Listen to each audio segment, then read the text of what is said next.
On today's edition of Cronkite Sports Live, young Bobby and ASU men's hoops closed out his Pac-12 chapter at DFA with a little teacup tussle. Giddy up! We're going to Texas. A measuring stick weekend for Sun Devil baseball. We're going to take you live to Arlington for Game 1 of the Kubota College Baseball Classic.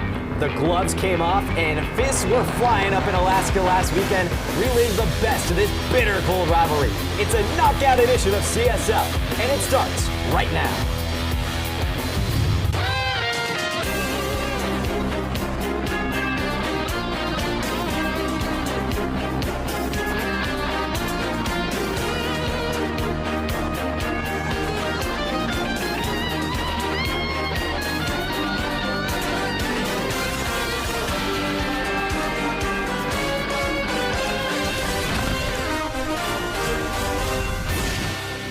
The road to Phoenix begins now. Happy March, everyone. Glad you could tip it off with us here on Cronkite Sports Live. That's my pal, Aiden Blake. I'm Blake Neiman, and around this time last year, Desmond Cambridge, he saved the Sun Devil season with a McHale Mary that later led to ASU making the NCAA tournament. On Wednesday, the Devils tried to make their dancing dreams come true for now another year. Yeah, Blake, it's a tale of two teams in this matchup. You've got Arizona potentially going to the NCAA tournament, probably going to the tournament, maybe even Pac-12 championship in with that, and ASU not so much. But that's okay because it's a rivalry, so who cares? It's always fun. Let's roll the tape and see how things went down at DFA. Wednesday night, we're going up, a little senior night action. That is Bobby Hurley Jr. getting his senior recognition. Willie the Wildcat, everybody was out for this big-time matchup, including Caleb Love. First possession of the game, down to 3 on the timer. He drops a solid 16 on the night, including that one right there. Pella Larson, he joined the three party. He gets it off the dish from Kylan Boswell and buries a shot. Kylan Boswell's going to come back in the next frame as well, make it 30-12 with 7:55 to go in the first half. U of A dominated these first couple of quarters on a 8-0 run. They led 41-27 at the break. In the second half, though, the Devs started to come back. Here goes Adam Miller driving on the baseline. Nice little reverse. And suddenly, well, it's 41-29. And, well, this one's going to get them down to 10. A cool little sequence here starting with Alonzo Gaffney. He's going to pull up, rattle it home. Nice little defensive play. And then look at him go to work. He's going to come back, taking out Adam Bona and getting a little rejection. He'll go up to Frankie Collins. And Frankie's going to cook. A little short, but he's got reinforcements, and the Devils suddenly are down just 8. But Arizona, they're very good, not going down quietly. Kylan Boswell coming back here. He gets a screen, he steps back, and he pops in a 3. Score that a 10-point lead with 10:33 to go for U of A. But Jose Perez, it was his senior night too, even though he's only been here one season, able to get another basket, call it 59-53. Devils down 6 with only 8:11 left, but Arizona was just too much to handle. Keyshaw Johnson with a flush to finish it. Cats sweep ASU in the regular season, but Bobby Hurley took a more optimistic tone post-game, talking about Arizona. Arizona played a really good basketball game.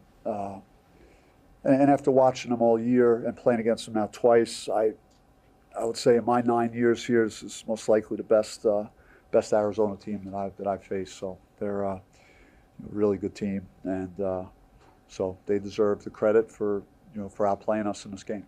Although we're not having a fantastic season, I mean, there are teams that are freaking brutal. Right? They stink, and they've given up, and they don't compete, and that's not what your team is doing. Well, ASU may not stink as a whole, but they've been dead rotten over the past 9, meeting against Arizona, losing 8 of those matchups, with the exception, of course, of the miracle at McHale last February. The Sun Devils' shortcomings against the Cats have served as a terrifying drop in the Tempe Tower of Terror. Here's Ben Paris to take us along Bobby Hurley's roller coaster ride. When Bobby Hurley looks back at his time in the Pac-12, it will be remembered as a period of time with high highs and low lows, or perhaps rises and drops in what you could call the Tempe Tower of Terror. Let's start at the bottom of the ride, where Hurley strapped on his seatbelt and quickly learned this would not be a smooth one. ASU did not win more than 8 games in conference play or finish better than 8th in the pack in Hurley's first 3 seasons, and had a combined record of 20-34 in 2016, 17, and 18. What could be remembered most from Hurley's first 3 years is his 0-6 record against Arizona to begin conference play. The Twitter trolls from Tucson would not let him forget it in his mention, but this ride was heading in the right direction. ASU quickly zoomed up in 2019 when they finished second in the Pac-12, its best finish with Hurley at the helm. A win over number 1 Kansas put the Sun Devils on a path to a 12-6 conference record and the number 2 seed at the conference tournament, the only time ASU would actually get a bye in Las Vegas. They would ultimately lose to Oregon in the tournament semifinal and slip into the first 4 of the NCAA tournament for a second year in a row. As you may recall, 2020 was weird. Arizona State was building momentum and finished in the top 3 of the pack despite losing 3 of their first 4 conference games to ranked opponents. After the 1-3 start, ASU went on a streak winning 9 of 10 games in a row and secured another bye in the conference tournament. But before they could go dancing, the program was affected by a virus. Ever since, it's been hard to keep up on this ride. Hurley and the Devils struggled mightily during the 2020-21 season, starting Pac-12 play 0-5 before finishing 7-10, slipping down the conference standings. It was a marginal rebound the next season when the Sun Devils got off to another slow start in Pac-12 play, 2-7, before playing what could go down as the most memorable game they played in the conference, a triple OT affair with UCLA. Loose ball, picked up in the corner, Watson gets rid of it, but it's no good, and Arizona State wins it in triple overtime, beating number 3 UCLA, 87-84. Hurley and his squad bounced back the second half of conference play to finish 8th in the standings at 10-10, all leading up to a first-round loss to the 9-seed Stanford in Vegas. The 2022-23 season epitomized what Sun Devil basketball in the Pac-12 was. A 6-1 start was the best Hurley ever had in conference play, but in the blink of an eye, ASU was 6-5 after 4 straight losses, failing to establish themselves as a true contender. The Sun Devils were at the middle of the pack, then all of a sudden, Desmond Cambridge said, "We're not done yet." No timeouts. Neal inbounds. Desmond Cambridge. Oh! He got it! He won it! Arizona State has done it! My goodness! Arizona State would make it all the way to the Pac-12 semifinal against Arizona for just the second time under Hurley, but would end up losing by 19 points. And that brings us right here to 2024, a season where Arizona State gave a lot of people, including themselves, some hope. But a series of setbacks was too far to overcome. In Tempe, I'm Ben Paris. Sun Devil baseball is down at the home of the World Series champs in Arlington, Texas this weekend to take on a twin of top 10 teams. We'll get an update from Globe Life Field here in just a bit, but before we do that, let's bring in WCSN baseball reporter Tyler Weiss to catch us up on what the Devils have done thus far. And Tyler, ASU currently sitting at 5-3 through the first 8 games of the season. We've seen the Sun Devils have some spotlights and some high points, but some other areas where they haven't been so good and need to improve. And, well, there's some other places where we just can't tell quite yet. So let's start with the positive points. What have the Diamond Devils done well so far? Yeah, Blake, one thing I can definitely say about ASU is that they have been hitting the ball well. ASU's collective batting average of .354 ranks 14th in the nation and first in the Pac-12. Leading the lineup is Brandon Compton with a batting average of .480. This leads the team and is 6th in the Pac-12. Additionally, Compton has a team-leading slugging percentage of .880, which is 3rd in the Pac-12. Now let's move on over to the mound. Overall, the starting pitching hasn't been the biggest issue. 2 of ASU's pitchers who have started at least 1 inning have shown up when they needed to. Ace Thomas Burns and Ben Jacobs both have 15 strikeouts on the year. That is tied for 2nd in the Pac-12 amongst individual pitchers. Willie Bloomquist expressed his confidence in the freshman early on, and by starting him on Fridays, Burns has so far rewarded his head coach's faith. In addition to this, Connor Markle and Tyler Meyer both proved that they could bounce back after rough outings after seeing about 2 more innings against Ohio State than they did against Santa Clara the week prior. ASU historically a very great offensive program, and you mentioned the success of the starters, but the bullpen has been a bit shakier. So what's gone wrong with the pen? Yeah, Blake, as you said, the bullpen is an entirely different story. While the starting pitchers haven't been the biggest issue, the bullpen certainly cannot say the same. ASU's 66 earned runs allowed are the most in the Pac-12. Willie Bloomquist, after Saturday's 13-4 loss to Ohio State, said one thing they're going to have to evaluate is who are the arms that can get it done, and he followed that up by saying one thing we're finding out is who can't. In that game, ASU trotted out 6 pitchers, and that is just one of 5 games in which the Sun Devils have trotted out 6 or more pitchers. 5 of the first 8, that is not ideal. That is something they need to get done going forward. So as we've talked about here, ASU, some bright spots in the offense, some little darker spots in the pitching staff, but what about some of those areas where we just can't quite make it out yet, whether it's going to be a strong point or a cause of concern? Well, one thing I think is too early to make a judgment on is Ryan Campos' slow batting start to the season. Last season, Campos had a batting average of .388. So far this season, it's been a mere .250. Campos' on-base percentage was .503 last season. So far, .400. However, not all of Campos' stats have gone down. Adding context to the batting average, his slugging percentage of .594 is the same as it was last season. But while Willie Bloomquist has expressed that he's not concerned, and it's only been 8 games, this is still something to monitor going forward. Another unclear area for the Sun Devils is the fielding. Individually, there are guys like Isaiah Jackson who have been their usual selves, and Steven Ondina has really started to gain a feel for that shortstop position. However, New Contreras has had some issues, but it's been revealed that he has persisted through a back injury. So as of right now, I'd say both of these areas are pretty unclear. For Insight, Tyler, ASU first pitch coming up in just a few hours from Globe Life Field.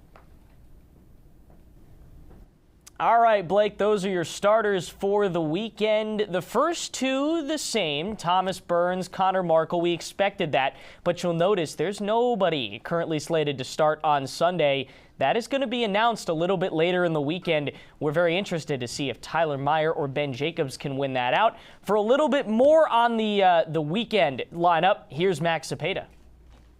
After a 5-3 start to the 2024 campaign filled with many highs and almost as many lows, Arizona State baseball will hit the road for a major league ballpark for the first time in 17 years this weekend, as they head to the diamond of the defending World Series champion Texas Rangers in Arlington for the Kubota College Baseball Series at Globe Life Field. There, the Sun Devils will face 2 Texas-sized opponents that not only have aspirations at Omaha, but also a national title. First, the Aggies of Texas A&M.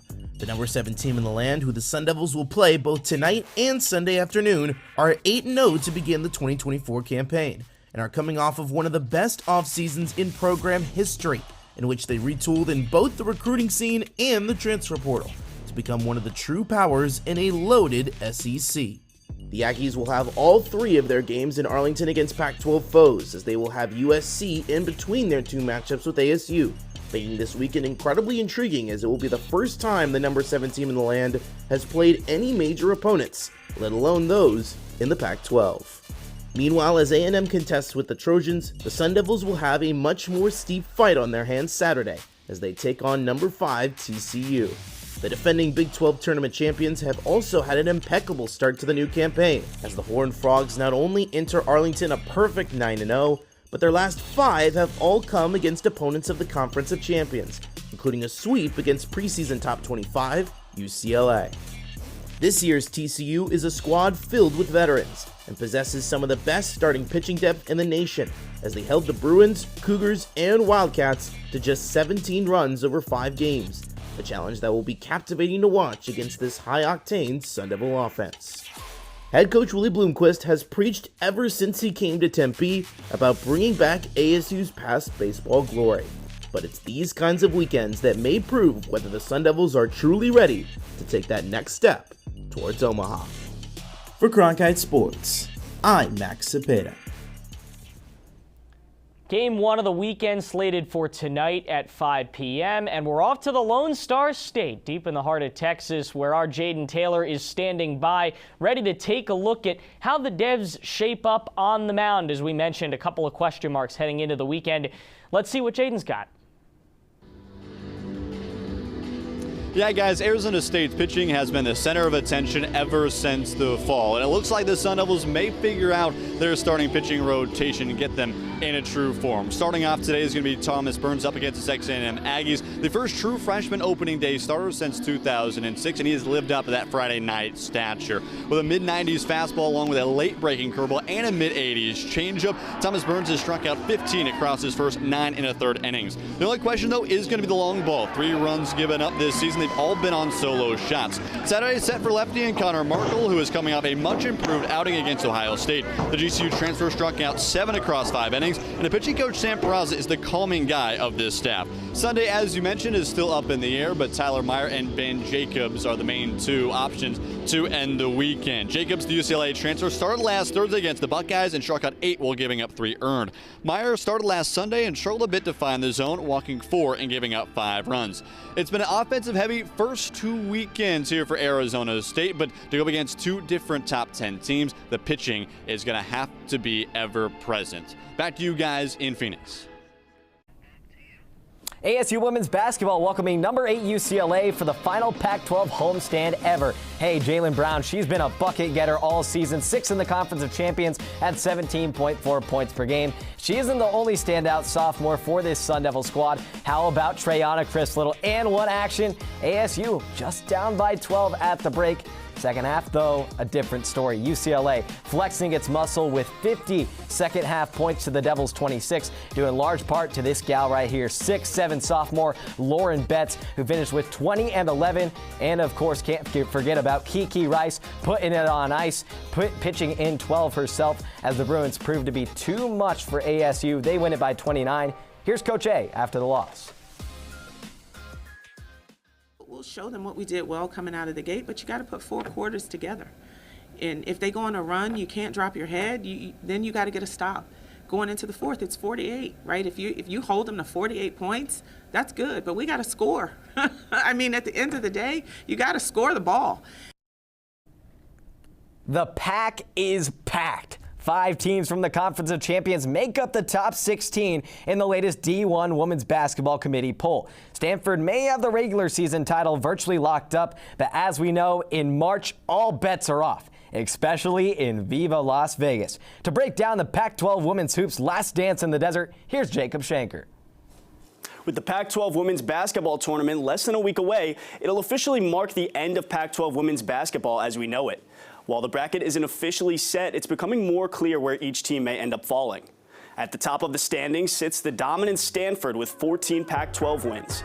With their final matchup against 12th-seeded Oregon on Saturday, it's looking like the Cardinal will reclaim the first seed once again. The other Cali teams continue to overpower the Pac-12, as both UCLA and USC are tied for the second seed, with a Pac-12 record of 12-5. Both have been consistent throughout the whole year, and it will come down to this weekend's games to be the deciding factor. With only 3 Pac-12 wins, the Sun Devils had a somewhat underwhelming season. But sitting at the 11th seed, they have a chance to enter the tournament with a better seed than last year. ASU's final matchup will be against the powerhouse of USC, as the Sun Devils will look to finish out the season on a high note. Guys? Jacob, thank you so much. Let's go to hockey. You got the numbers right there. Been anything but smooth skating for Sun Devil hockey. Seemed a few weeks ago like this team was poised to return to the NCAA tournament, but a couple of bad losses and a few less than perfect weekends, and suddenly this team is up against all postseason odds as they return home this weekend. But let's quickly hit the rewind button. Big weekend out at Alaska Fairbanks, and our Justin Carter's standing by, ready to recap the trip. Yeah, guys, Arizona State and Alaska Fairbanks went just a little bit viral over the weekend. What was a normal game took an unusual turn in those closing minutes. Not much to see in the first 2 periods, though. Each team scoreless through the first 40. We'll go to the third period now, where Alaska's up 2-1, looking for more of the pass inside, the shot, the tip shot, and the score for Alaska. Now a 2-goal lead over ASU, 3-1. Not looking great for the Sun Devils in this one, but the best is yet to come. Watch the bottom of the screen here with 26 seconds left. Tim Lovell gets into it with Alaska's Peyton Matsui, and then a small scrum. Tucker Nesk and Dawson Bruneski going at it, officials working to break it up. Ness and Bruneski both sent to the penalty box. Just trying to close this one out with 16 seconds left, but immediately bodies are hitting the glass. The officials trying to separate each team. A perfect distraction for Ness and Bruneski to leave the box for the main event at center ice. Just a wild sequence of events. You can see the official trying to put a stop to it rather unsuccessfully. Haymakers being thrown. The fans are loving it. Officials finally break it up, and they would end the game with 11 seconds still left on the scoreboard. Alaska Fairbanks winning this one 3-1. So you heard right there, a big weekend, lots of fights, and Tucker Ness gets the short end of the stick. He is suspended for the rest of the season, and here's what Greg Powers had to say in his presser earlier this week. And I said it yesterday to a couple people. It's not indicative of our player Tucker Ness's character, and it was out of character for him. He's a good kid. He's a good human. He made a really, really poor decision, as did their player. And they're both, paying the consequences of it. And there has to be consequences for doing what they did. People. Well, when you pair together what JC and Coach Powers had to say, you can make out that Arizona State does not like Alaska Fairbanks very much. The two have battled on the frozen front for nearly a decade now, but with ASU moving to the NCHC next season, this may be the last we've seen of this bitter cold rivalry. For a flashback on the flurries between these foes through the years, here's Eric List.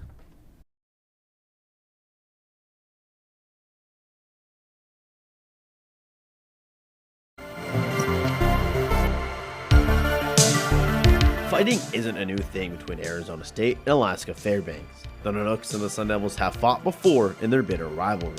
2 years ago, Fairbanks came to Tempe looking to play spoiler to the Sun Devils season that saw them having ranked wins, and Fairbanks did just that, taking 2 of 2 games in Tempe, with Tempers boiling over in the final game. But even before that, it has been a spirited series between the two independent foes. Ever since the first meeting between ASU and the Nanooks in 2015, history was made. ASU's first Division I win came against them 2-1. The series has never been easy going for Arizona State either. After winning the initial 3 games they played versus Alaska Fairbanks, the Sun Devils only won 1 of the ensuing 10 games that followed. Leading into the series this year, ASU all-time was 4-8-1, with their last home sweep going all the way back to 2019. Through the 4 games against each other this year, ASU now is 7-9-1. As ASU gets set to join the NCHC next year, these two teams may not meet again for a while. Head coach Greg Powers said that Fairbanks isn't on the schedule now for the next 2 years. So, who knows when the teams will see each other again, but when they do, sparks will surely fly. For Cronkite Sports, I'm Eric List. Marissa Schold has been one of the most reliable arms and bats in the Sun Devil lineup since she stepped foot on campus for the 2021 season. But before she saw a single collegiate pitch, well, she faced some off-the-field battles. For more on Marissa's magical journey, here's Grace Johnson. In 2020, ASU softball pitcher Marissa Schold went in for a simple wrist surgery to help her gain full range of motion for her pitching windup. What seemed to be a routine surgery would be just the beginning of Marissa's ongoing health battle with alopecia. I just had some overall health issues, wasn't really feeling the best, so I was on a couple of heart monitors, seeing a various amount of different doctors, and I think it was the day after my wrist surgery where I just noticed, my dad was did you shave a part of your head and for your breast cancer walk or something like that, and I was no, what are you talking about? Even now to this day, we don't have it all figured out. Yeah.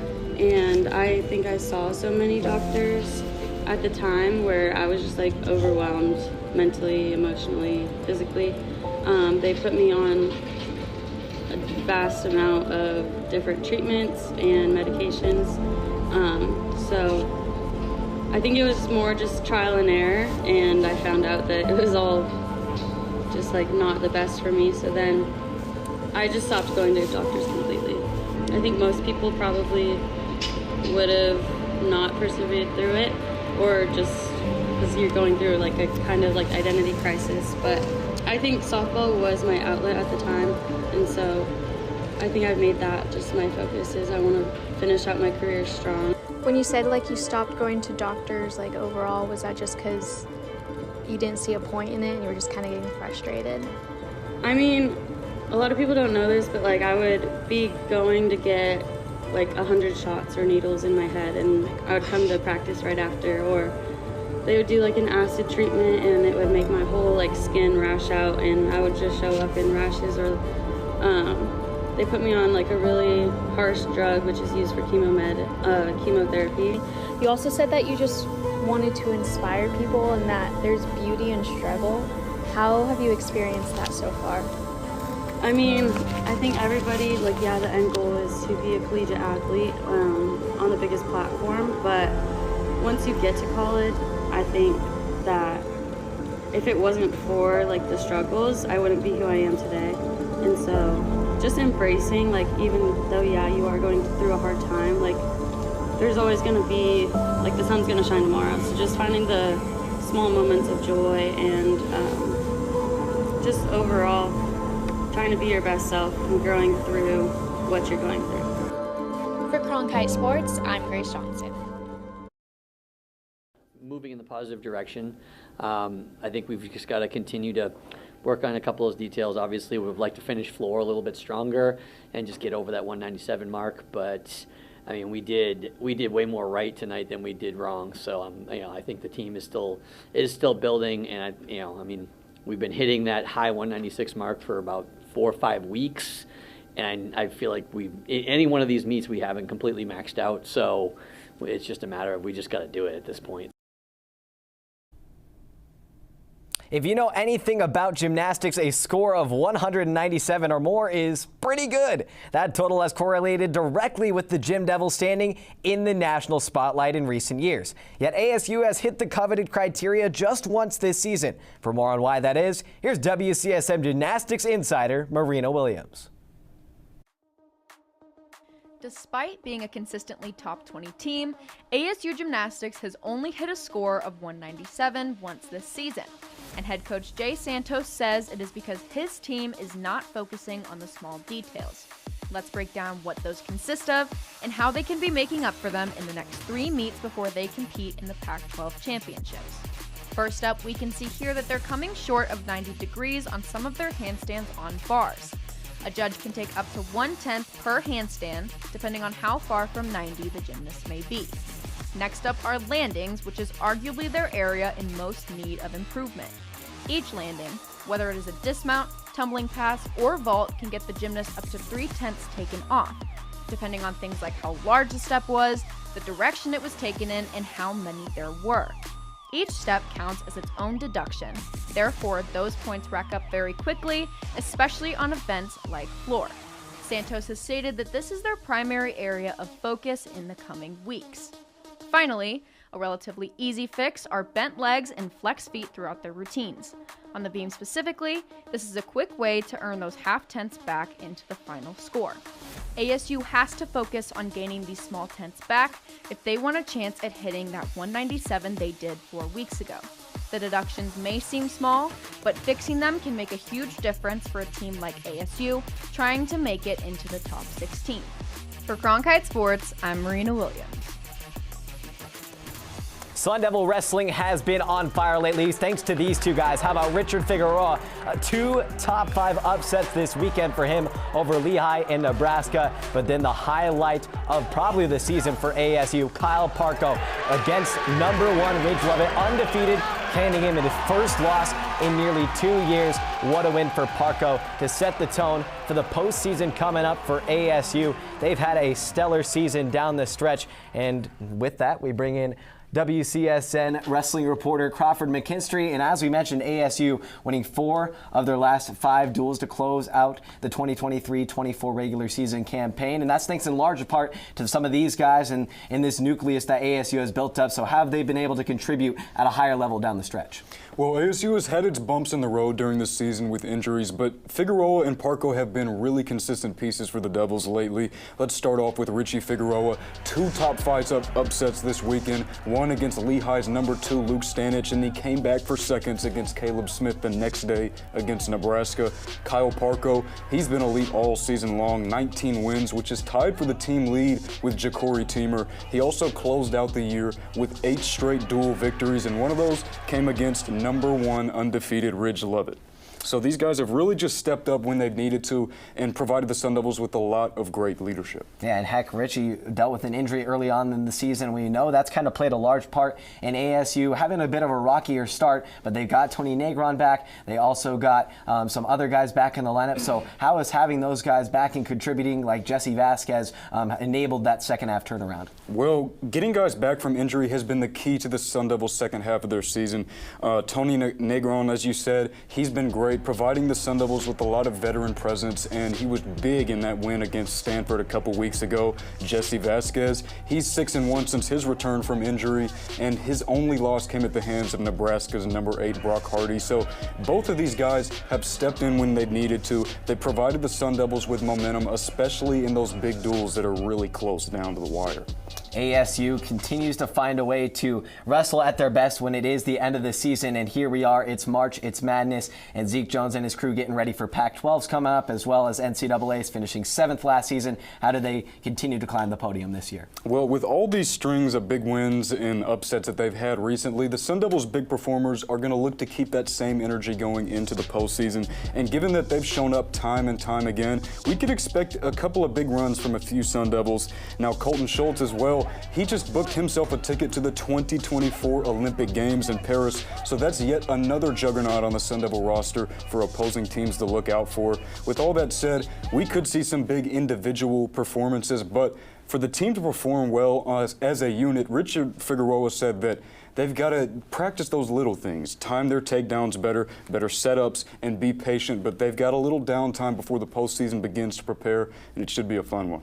Mistakes are razor thin this time of year. ASU heading to Corvallis for the Pac-12 championships next Sunday. Let's get into some top plays. We'll start with some tennis. Boer Artnak around the net. Oh man, how pretty was that, Blake? The Sun Devils sweep their doubleheader out at Whiteman Tennis Center. What a win there on the tennis court, but how about we go to Club Farrington? Sarah Kinch, bottom of the 10th inning, a 12-10 win for the Devils on that walk-off homer, big fly into the night sky, and the Devils continue their early roll. Well, big hits, big home runs specifically, a theme in this edition of Top Plays, and this one as big as it gets. Brandon Compton, deep right center field. Grand slam, Devils win at 10-8, though it only played 8 innings because of time limit. The closest thing you can get to a grand slam on the mat is a win over a number 1 undefeated opponent, and that's exactly what Kyle Parko did. He's the new number 1 here at 149 with the big win over Ridge Lovett. First loss in 2 years for Lovett. And at number 1, what else but a walk-off? Shannon Cunningham, deep left, look at the bat flip. Oh boy, was she happy. A walk-off grand slam. Bottom of the 8th inning, ASU defeats Idaho State 5-1. And before we let you go, quick hit on Sun Devil swimming. Men and women up at the Pac-12s in Seattle the next 2 weeks. Last night at the women's meet, Lindsay Looney wins her 2nd consecutive conference title in the 500 free, a time of 4:35.05. She wins her 3rd Pac-12 championship overall. We mentioned 2nd in a row in the 500 free. And the Sun Devil men, of course, they're going to be going for another title, looking to go back-to-back next week. Sun Devil swim, man, it's as good as it gets. Other Olympic sports like wrestling, it's all coming into full swing here in the spring. Oh yeah, for our entire CSL crew, we hope you enjoy spring break. We'll see you in 2 weeks here from Studio 6. Thanks for watching Cronkite Sports Live.